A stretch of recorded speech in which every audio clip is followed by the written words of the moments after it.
Hannah Hill was just 18 years old when everything changed. She was born in May of 1981 and lived in Akron, Ohio. She was an only child and shared a close bond with her parents, who she still lived with at the time. Hannah had just graduated from high school, and it really seemed like her life was only just beginning. That summer, she'd picked up a part-time job as a secretary, and she'd even managed to buy her own car. She had plans to start college once the summer was over, and I think it's so easy to imagine how excited she must have been for all the things that were waiting for her. She was popular, well-loved, and had a lot of friends. At one of her school dances, she was even crowned Winter Queen, which I think just speaks volumes about the kind of person she was, someone people gravitated toward. She also had a boyfriend, 19-year-old Brad Urban. They had lived together for a little while, but eventually, Hannah moved back in with her parents. Friends would later say that the relationship between Hannah and Brad was rocky. Lots of arguing, and even times when Brad was physically abusive toward her. I think that part is so heartbreaking. She was just a teenager, probably trying to make sense of love and loyalty, but in the end, she made the brave choice to step away from that shared living space. Still, even after moving out, she and Brad stayed together. On the night of May 19th, 1999, it was just like any other evening. Hannah came home from work in the afternoon, changed into her pajamas, which usually means, like for most of us, the day's over and you're not planning to go out again. Around 9 p.m., she called her friend Jennifer just to chat and see if anything was going on that night, but told her she was just going to stay in. She made a few more calls after that. And then, strangely, she changed out of her pajamas and told her mom, Kimberly, that she was heading out. It was 10 p.m. when she left the house, and that was the last time her mother ever saw her. The next morning, Hannah's parents woke up and quickly realized that she hadn't come home. At first, they didn't panic. They just assumed she might have stayed over at a friend's house, something that, honestly, isn't all that unusual for an 18-year-old. But later that day, Hannah's boss called the house, saying she hadn't shown up for work. And that's when that uneasy feeling really started to settle in. By the evening of May 20th, Hannah's mom, Kimberly, decided it was time to file a missing persons report with the Akron Police Department. She made sure to include a description of Hannah's car too, a 1996 Geo Prism, because both Hannah and her car had vanished. And honestly, this next part just makes me so frustrated. For reasons that still don't make a lot of sense even today, the police didn't take any immediate action. When they were questioned about it later on, their excuse was that Hannah was 18, and in their words, 18-year-olds go missing all the time and usually turn back up. It's so disheartening to think how differently things might have gone if they'd taken it seriously from the start. But Hannah's friends and family knew her. They knew she wasn't the type to just disappear without telling anyone. They knew something was wrong. With little to no help from the police, Hannah's loved ones took matters into their own hands. They started reaching out to everyone Hannah knew, desperately trying to piece together where she might have gone. Hannah's close friend, Jennifer, really stepped up during this time. She went straight to Brad Urban, Hannah's boyfriend, to ask if he knew anything. But Brad claimed he hadn't seen or heard from Hannah either, that he was just as clueless as everyone else. Still, Jennifer didn't stop there. She kept digging, talking to other mutual friends, and eventually ended up reaching out to 20-year-old Danny Ross. So, 2 days went by, and still, there was no sign of Hannah. No sightings, no new information. It was like she just vanished into thin air. Then, police got a call from someone reporting an abandoned Geo Prism. It had been sitting on the side of the road for a few days, just a few miles from where Hannah lived.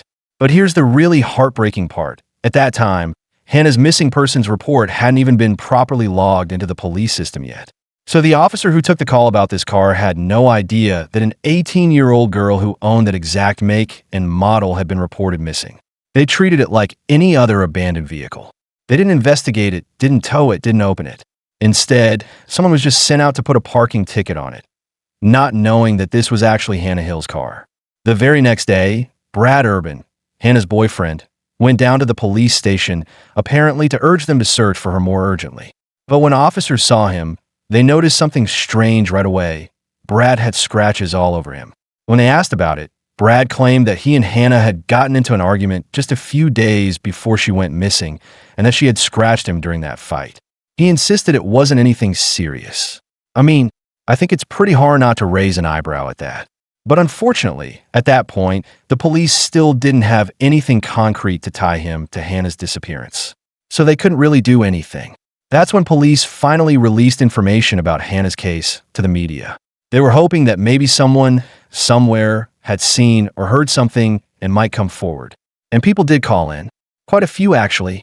Some of them reported seeing a geoprism abandoned by the side of the road, the same one from that original report. At least 2 people were absolutely sure it was Hannah's car. But what happened next is just beyond frustrating. Those people were actually told to call back tomorrow if the car was still there. I can't imagine how different this all might have been if someone had just checked that car right then and there. Okay, let's talk about what happened next. And this is where things get really disturbing. On the morning of May 26th, a full week after Hannah had vanished, police finally decided to check out this abandoned car. Now, think about that. 7 whole days had passed since an 18-year-old girl disappeared, and they're just now getting around to looking at what turned out to be the most obvious clue. At 7:30 a.m., officers arrived at the scene, and at first glance, nothing seemed out of place. The car looked normal. No broken windows, no visible damage, just parked there like any other vehicle. But then they popped open the trunk, and there she was, Hannah Hill's body, stuffed in the trunk of her own car. What they found was horrific. Hannah was naked from the waist down, her jumper and bra pulled up to her neck in what can only be described as a deliberate, degrading display. The way she was posed, it was sexually suggestive in the worst possible way, immediately telling investigators this wasn't just a murder. This was something much more sinister. Her body told a brutal story, covered in bruises, cuts and scratches on her face, arms, everywhere. This wasn't a quick kill. Hannah had fought desperately for her life. And here's what makes me so angry. Local residents have been reporting this abandoned car for days. Days. It would have taken the police literally 10 minutes to check it earlier. And who knows? Maybe if they'd gotten there sooner, maybe Hannah could have been saved. We'll never know if she was still alive when she was first put in that trunk. And that's a question that will haunt this community forever. Naturally, the police immediately treated this as a major murder case. It was clearly no accident. The autopsy revealed Hannah died by strangulation, but there were other disturbing finds too.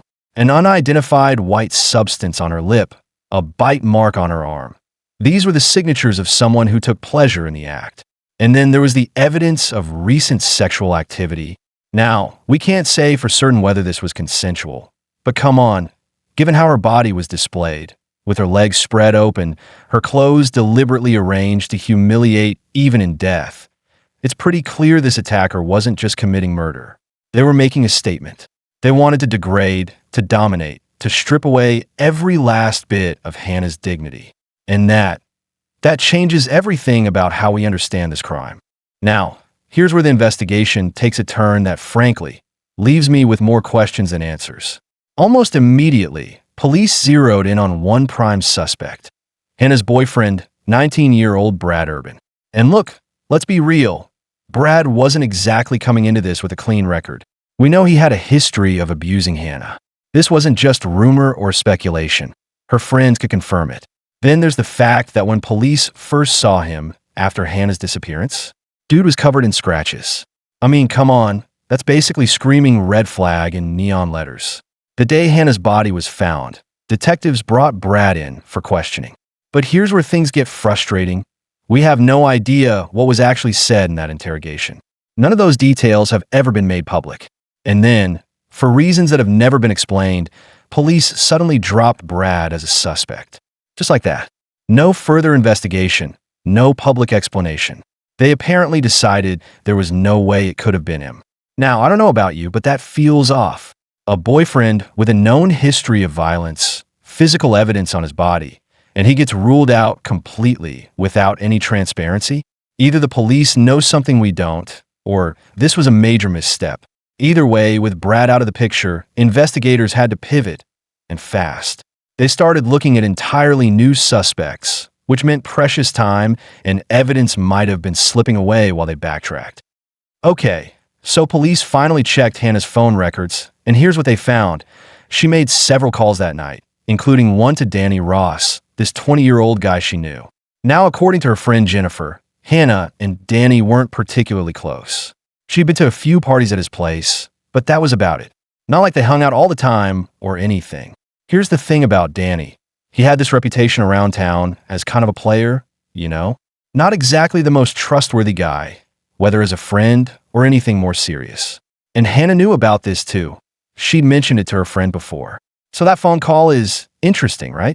Why would she be calling someone she wasn't super close to, especially knowing his reputation? It's one of those details that makes you wonder what really happened that night. Okay, here's something important about Danny. He actually had a criminal record.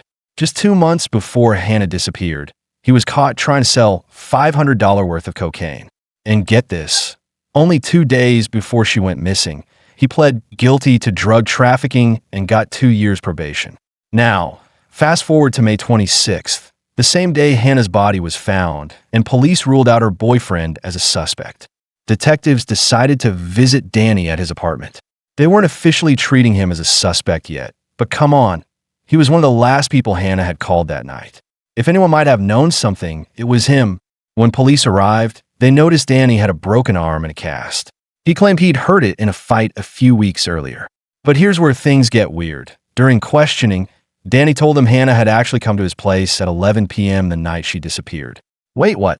He'd never mentioned this to friends or police during the initial missing person investigation. And think about it. Hannah had been gone a whole week before her body was found. If Danny wasn't involved, why wouldn't he have come forward sooner? Hey, I might have been the last person to see her alive. That's pretty critical info, right? It's not proof of anything, but yeah, definitely raises some questions. Of course, police found Danny's sudden revelation super suspicious. I mean, he waited a whole week to mention he was one of the last people to see Hannah alive. That doesn't exactly look innocent. When they brought him in for questioning, Danny claimed Hannah had told him she was unhappy in her relationship with Brad. He said that's what they talked about that night. Then he dropped another bombshell. He admitted they kissed, but insisted nothing else happened before she left his place after midnight. Here's what makes this so sketchy. Danny spent what sounds like significant time with Hannah on her last known night alive, yet never told a soul. Not his friends, not police during the initial search, nobody. That's not how innocent people typically behave, you know? Police were so convinced something wasn't adding up that they rushed to get a search warrant for Danny's place that same night. When someone changes their story like that and reveals crucial details way too late, it's always a huge red flag for investigators. So, when police found out about this, they obviously thought it was pretty suspicious. Danny Ross hadn't mentioned any of this until now. Because of that, they brought him into the police station for questioning. During his interview, Danny told officers that Hannah hadn't been happy in her relationship with Brad Urban. That's what they had been talking about that night. How unhappy she was.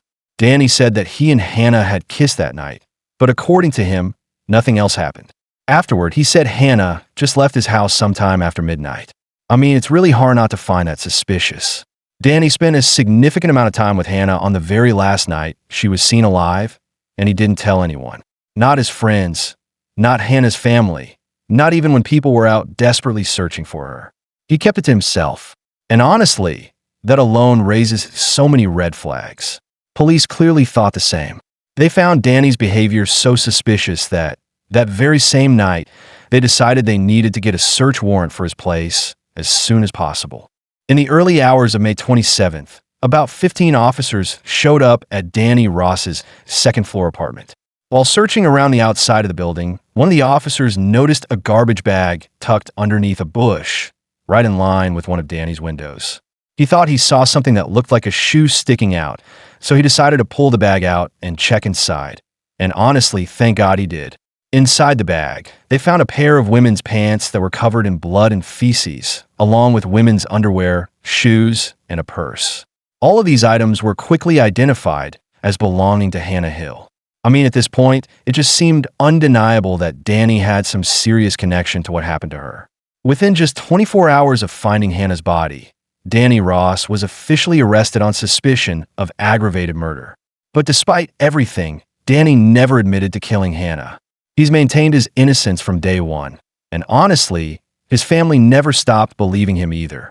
Danny's father, Alan Ross, moved quickly to put together a team of top defense lawyers to represent his son, and they immediately started combing through all the evidence that would be presented at trial.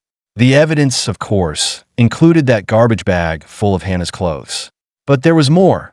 Semen had been found in Hannah's underwear, and DNA testing confirmed that it matched Danny Ross. Also, if you remember, when Hannah's body was discovered, there was that unidentified white residue on her lip. Well, it turned out that this residue was a match for the exact material used in Danny's arm cast. And that bite mark found on Hannah's arm, it matched Danny Ross's teeth almost perfectly. I mean, it sounded like a really strong case against him, right? But Danny's defense team insisted that there were holes. They argued that the state had rushed to charge Danny without properly investigating other possible suspects. They pointed out that because the police had taken so long to even find Hannah's body, when it could have been discovered within a day if they'd just checked that abandoned car, they were now desperate to pin the crime on someone as quickly as possible, just to cover up their earlier mistakes. And so, Danny's defense team argued that the authorities had basically just seen Danny, found some evidence that pointed toward him, and rushed to charge him without seriously considering anyone else. Like I mentioned earlier, Danny wasn't just charged with murder. He was charged with aggravated murder because it was believed that he had raped Hannah as well. An aggravated murder is a capital offense, meaning Danny Ross could have potentially faced the death penalty if found guilty. The defense really leaned into the idea that police had moved way too fast, almost out of panic, without fully investigating all possible suspects. On the day Hannah's body was found, her boyfriend Brad Urban was actually considered the prime suspect at first. Police were convinced that he might have had something to do with it. But then, after just a couple of hours of questioning, they dropped him as a suspect, and they never really gave any public explanation for why. Honestly, I think it's understandable why Danny's defense team didn't like that. It just didn't sit right with them that the original prime suspect was brushed aside so quickly, especially in a case this serious. Brad Urban also agreed to take a lie detector test, and he completely passed. Now, I know I've said before, lie detectors aren't 100% reliable. They can't really be used as proper evidence in court or anything like that. But still, when you already have a pretty solid case that Brad wasn't involved, it's just one more thing adding weight to his innocence. However, Danny Ross's defense team argued that there were a ton of other leads that the police just didn't properly look into. For example, Danny's apartment was actually right next to an adult bookstore, and the defense suggested that maybe there could have been some mischief there as well. Honestly, I have no idea what they were trying to imply with that. That's why in the actual coverage, they just included the raw clip of the interview, because even they didn't seem to know exactly what point they were making. They also pointed out that several fast food wrappers were found in Hannah's car, meaning she'd clearly been to a few different places to eat right before she disappeared. Danny's defense thought that maybe the police should have looked into that more, like maybe whoever she was with at those restaurants could have been a suspect, or maybe something weird happened while they were there. But the police didn't check with any of the employees at those places, didn't look into the receipts, didn't really dig into it at all. And I kind of agree, when you're dealing with something this serious, every little detail matters. However, the first kind of decent point that Danny's defense actually managed to find was about the blood found in Danny's apartment. Even though there were all these little blood spatters here and there, none of them matched Hannah Hill's blood. No one really knows why there was blood in Danny's apartment. Maybe he got into some other fight with someone, who knows, but either way, it wasn't Hannah's. And I guess that does slightly take the edge off the idea that he killed her there. There is also absolutely no evidence linking Danny to Hannah's car either. And obviously, whoever killed Hannah had to have moved her. Someone had to put her body in the trunk and drive the car somewhere. But there were no fibers, no DNA, no hairs, literally nothing tying Danny to her car. And weirdly enough, there wasn't anything found on Hannah's body either that linked directly to him. So basically, there was no actual solid forensic evidence in this case. It was all more circumstantial. Like, yeah, Hannah was at Danny's house that night. And yeah, they did find that bag of her clothes nearby, but there was nothing that directly tied the two together forensically. At this point, there's a few different possibilities, and honestly, I'm just going to let you decide for yourself what you think. One possibility is that maybe Danny was framed. Like I said, there was no forensic evidence linking him to Hannah. The only real thing was that bag of clothes found close to his place. But what if someone else saw Hannah leaving that night, attacked her, and then planted the evidence to make it look like Danny did it? Another possibility is that maybe he didn't act alone. Maybe someone else actually carried out the attack, but Danny somehow knew about it, or maybe helped in some way. Maybe his apartment just happened to be the place where they were keeping Hannah's clothes afterwards. I don't know, but it does open up a lot of questions. And then, of course, the third possibility is that maybe Danny did do it. Maybe he did murder Hannah, and he was just really careful, like super forensically aware or something. But honestly, it would be so hard to murder someone and not leave any fibers, DNA, hairs, anything, either on the body or in the car that you would have had a driver out in.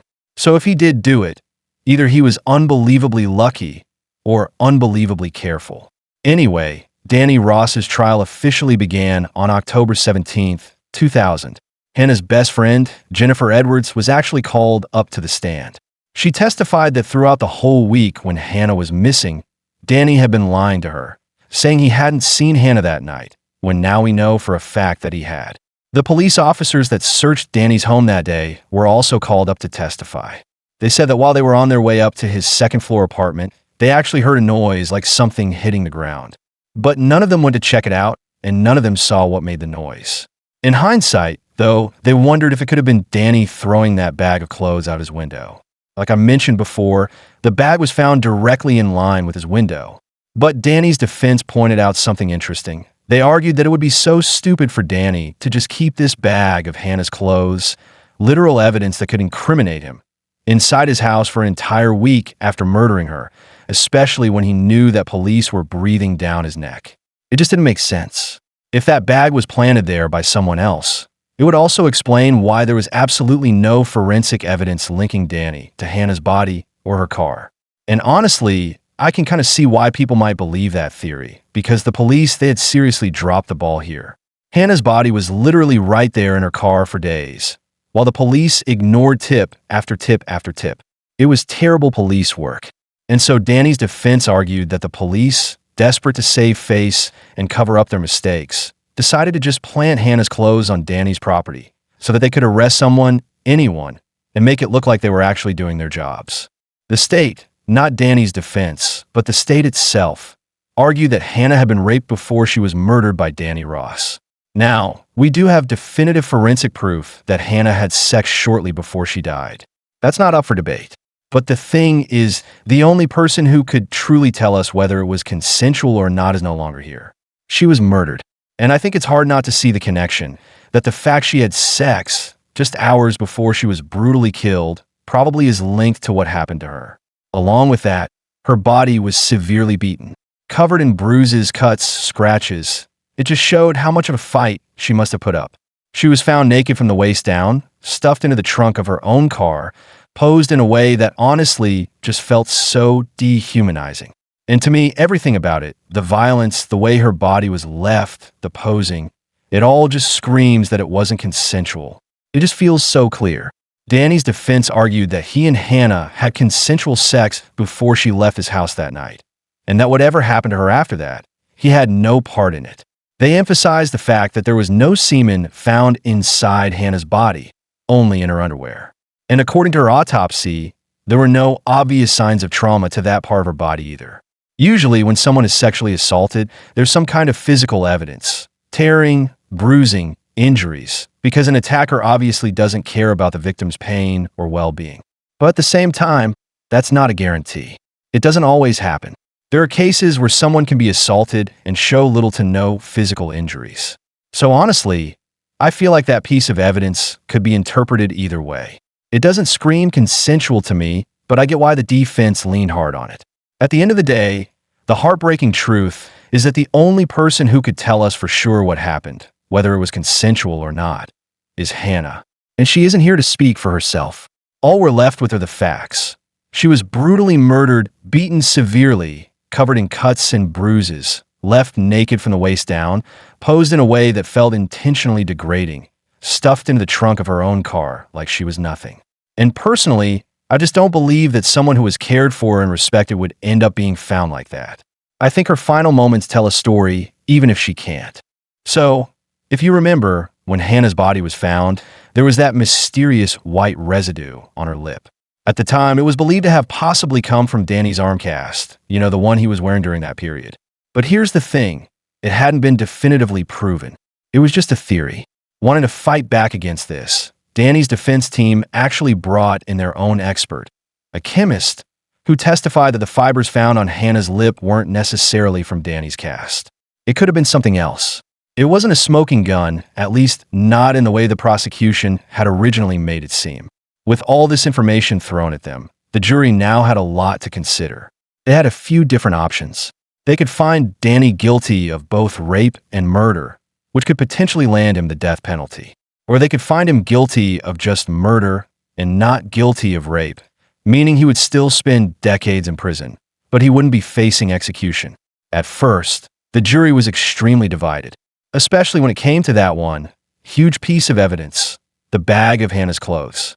Some jurors believed the story that Danny had kept the bag hidden in his apartment, maybe for some twisted, sadistic reason. And then, when he saw the police coming, he panicked and threw it out the window. But at the same time, other jurors just couldn't wrap their heads around that. They couldn't understand why he would keep something so incriminating for a whole week after murdering someone, knowing the police were circling closer. I mean, if he was guilty, why wouldn't he have gotten rid of it immediately? Why take such a huge, reckless risk? And honestly, I kind of agree with that hesitation. It just doesn't make a lot of logical sense. If Danny was truly guilty, it feels like he would have been more careful. He would have burned the evidence, dumped it somewhere far away, anything but keeping it around like a ticking time bomb. So this left the jury with a lot of questions and no easy answers. And honestly, a lot of the jurors couldn't shake the feeling that maybe, just maybe, Danny Ross had been framed. Whether it was by a police officer trying to cover their own tracks after a messy investigation, or even by the real murderer trying to steer the blame somewhere else, they weren't sure. But the doubt was definitely there. At this point, after everything they'd heard and argued back and forth, the jury eventually came to a big decision. They agreed that there just wasn't enough evidence to conclusively say that Danny Ross had raped Hannah Hill that night. And because of that, the aggravated murder charge, the one that could have sent him to death row, was officially off the table. Some jurors even went as far as saying they didn't think he was guilty of anything at all. Others still leaned towards the idea that he had been set up, but the majority leaned toward believing he was guilty of at least something. Specifically, the murder part, even if the details around it felt messy and complicated. So they went back into the jury room to deliberate further and try to reach a final verdict. But just a few minutes into this new round of talks, someone unexpectedly came into the room and told them all to stop, to just pause everything immediately. It turned out that, just a few minutes earlier, the judge had been handed a note. And that note said something serious. One of the jurors had been caught reading news articles about the Hannah Hill case during the trial. And when you're serving on a jury, you're not allowed to read or watch anything about the case from outside sources. You're only supposed to make your decision based on what's presented inside the courtroom. Nothing else. So now, because one juror had broken the rules, the entire jury was compromised. Their judgment was no longer considered completely unbiased, which was a huge problem. And what made everything even worse was what this particular juror had actually read. Apparently, they had seen news reports that said Brad Urban, Hannah's boyfriend, had taken a lie detector test and passed it. And to this juror, that piece of information seemed huge. He figured that if Brad was innocent, then Danny Ross must be guilty. And obviously, that outside knowledge completely shifted the way he viewed everything that was happening in court. But that's exactly why jurors are not supposed to look at the news. Because when you're a juror, you're supposed to make decisions only with the evidence you're given, nothing else. And because this juror had broken that rule, the entire jury was now considered compromised, and legally, the whole trial was no longer fair. Normally, what would happen in a situation like this is that the trial would have to be completely restarted with a new, fresh, unbiased jury. However, in Danny Ross's case, there was one very big problem. Earlier, before all this mess came to light, the jury had already officially signed the paperwork that said Danny Ross was not guilty of rape. And under the rules of double jeopardy, once a verdict, guilty or not guilty, has been given and signed, you cannot be tried again for the same crime. Double jeopardy exists to protect people from being tried over and over again for the same thing until the state gets the result it wants. But here's the thing. In this case, aggravated murder, the charge Danny was facing was directly tied to rape. Because the aggravated part of aggravated murder was based on the rape charge. So if Danny Ross had already been declared not guilty of rape, then the aggravated murder charge couldn't stick anymore either. Legally, he couldn't be retried for it. And just like that, because of one juror's mistake, Danny Ross was set free. He wasn't officially found guilty. He wasn't officially found innocent either. He was just let go. Of course, didn't just turn him loose completely. He was placed on probation because clearly, even the court system wasn't comfortable just letting him walk away without any restrictions. But in the eyes of the law, when it came to the murder of Hannah Hill, Danny Ross was no longer facing any charges. In 2004, 4 years after his first trial, Danny Ross was actually sentenced to 25 years in prison. But not for Hannah Hill's case. This time, it was for raping a woman in Akron. And honestly, if that doesn't add some serious weight to the rape theory in Hannah's case, I don't really know what does. Finally, in September of 2012, 13 years after Hannah's murder, an exception was made. A rare legal move allowed the case to be retried, despite the original double jeopardy situation. And in this new trial, Danny Ross was found guilty of murder, assault, tampering with evidence, and abuse of a corpse. He was sentenced to life in prison, with eligibility for parole after 19 years, when he'll be 67 years old. And that's it. After 13 long, heartbreaking years, Hannah Hill finally got some justice. Her case was finally solved. I'm honestly so relieved that they found a way to retry him. Because if they hadn't, if after everything, still no one had been held accountable for what happened to Hannah, it would have been almost unbearable. Don't get me wrong, this case is heartbreaking enough already. A beautiful, bright young woman's life stolen in such a cruel and violent way. But at least now, finally, there's some kind of closure. Still though, I would love to hear what you think about this case. Do you think Danny Ross was guilty?